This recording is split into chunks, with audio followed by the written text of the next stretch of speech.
Hi everyone. आज हम देखेंगे areas related to circle chapter NCERT class 10। पिछले वीडियोस में हमने सर्कल के बारे में पढ़ा था कि सर्कल के बेसिक जो टर्मिनोलॉजीज़ हैं उससे हम फेमिलियर हुए थे।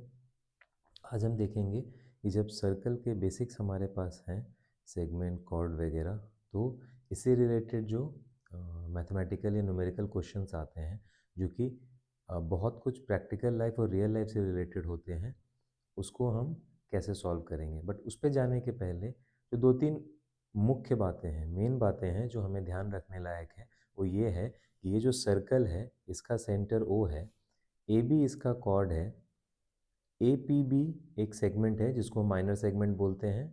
इस कॉर्ड के द्वारा इसका एरिया बन रहा है। माइनर क्यों बोलते हैं? क्योंकि ये छोटा है। ये जो ए क्यू बी है ये बड़ा है, तो छोटे को हम लोग माइनर बोलते हैं, बड़े को हम लोग मेजर बोलते हैं। ठीक है।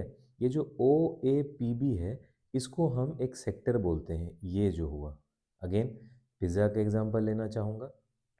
पिज़्ज़ा का जो आप देखेंगे, गोल से पिज़्ज़े को जो पिज़्ज़ा ब्रांड्स आपको जब सर्व करते हैं खाने के लिए, तो वो आपको सेक्टर के फॉर्म में देते हैं। ठीक है। वो आपको सेगमेंट या ये ट्रायंगल के फॉर्म में नहीं देते हैं। आप इसको बहुत क्लियरली याद रखिए, पिज़्ज़ा से इसको आप रिलेट करिए। ठीक है। और ये जो एंगल ए ओ बी है, मान लीजिए इसको एंगल थीटा बोलते हैं, ये एंगल ऑफ द सेक्टर है।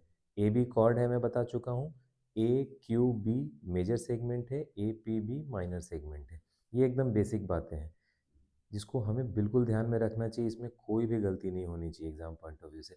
अब आते हैं कि जब इनके एरिया से रिलेटेड क्वेश्चंस के बारे में पूछा जाएगा, जैसे कि area of sector O A P B, मतलब ओ ए पी बी। मान लीजिए आपको पिज़्ज़ा का एक स्लाइस मिला। ठीक है। अब अगर आप नेक्स्ट टाइम जाएंगे तो आप सोचेंगे कि इसका एरिया क्या है, ये मैं कैसे निकालूं। इसके लिए आपको क्या चाहिए? इसके लिए आपको पता होना चाहिए कि एंगल जो ये सेक्टर है ये सेंटर पे क्या एंगल बना रहा है। क्यों? क्योंकि आपको पता है कि सेक्टर पे ओवरऑल ये कितना डिग्री होता है।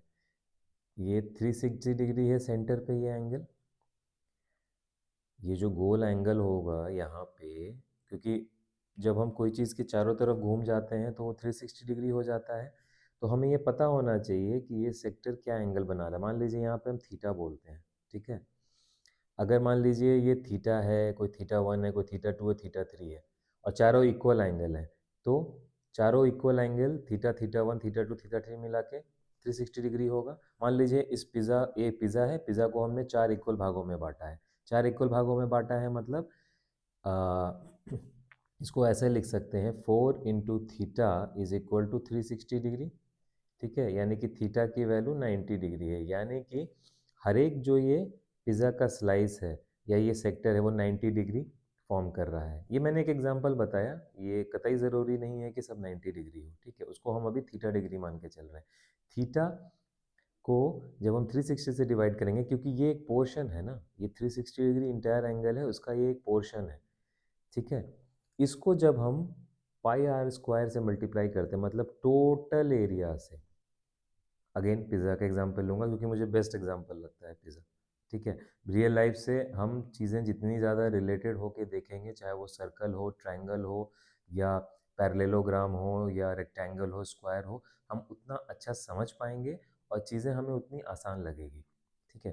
तो ये जो पिज़्ज़ा का एग्जांपल लूँगा, मान लीजिए पिज़्ज़ा का रेडियस 2 सेंटीमीटर है और ये एक एरिया बना रहा है और थीटा एंगल सबटेंड कर रहा है, तो एरिया ऑफ सेक्टर जो उस पोर्शन जो कि एक स्लाइस आपने उठाया उसका एरिया होगा जो एंगल सेंटर पे सबटेंड कर रहा है, यानी कि एंगल जो बना रहा है ये sector O A P B divided by 360, क्योंकि वो पूरे जो एंगल उसका एक हिस्सा है, multiplied by pi r square, आपको पता है एरिया ऑफ सर्कल होता है।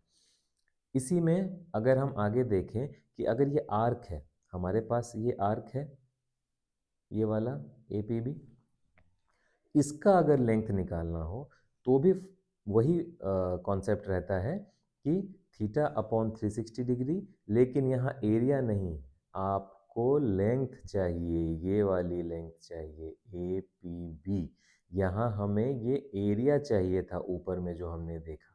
ठीक है। हमें बीच का हिस्सा चाहिए था, पूरा जो एरिया कवर हो रहा है सर्कल का। यहाँ पे हमें सिर्फ ये चाहिए, ये वाला जो लेंथ है, तो ये हम मल्टीप्लाई करेंगे किससे, सर्कमफरेंस के ट्राइंगल सर्कल के सर्कमफरेंस से, जो कि होता है 2 पाई आर। आप लोग अच्छी तरह से इसको जानते हैं। आगे बढ़ते हैं। Area of segment A P B, यानी कि ये जो ए पी बी इस कॉर्ड के साथ जो एरिया बना रहा है, आप देखेंगे मैंने शेडेड कर रखा है, इसको अगर निकालना हो तो हम क्या करेंगे, बहुत सिंपल है, सिर्फ ये शेडेड चाहिए हमें। अगर सेक्टर का एरिया हमने निकाल लिया यहाँ पे, और अगर हम ट्राइंगल ओ ए बी का एरिया इसमें से हटा दें, माइनस कर दें, तो हमें मिल जाएगा। ठीक है, अब इसको देखते हैं कैसे करते हैं। Area of sector O A P B आपने देख लिया, theta by 360 pi r square.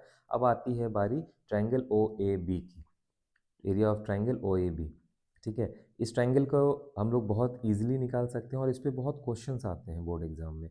मुझे याद है कि 23 के पेपर में हम सॉल्व करेंगे, एग्जैक्टली यही क्वेश्चन था, जो कि एक सॉल्व एग्जाम्पल भी है एनसीईआरटी का, और ये 5 नंबर का क्वेश्चन आया था। हम उस क्वेश्चन को भी सॉल्व करेंगे आने वाले वीडियोज़ में, क्योंकि अभी कॉन्सेप्ट एकदम ऐसे हो जाने चाहिए कि इस वीडियो के बाद आपको सब कुछ एकदम याद हो जाना चाहिए, इसमें कहीं से भी कोई भी डाउट नहीं बचा रहना चाहिए।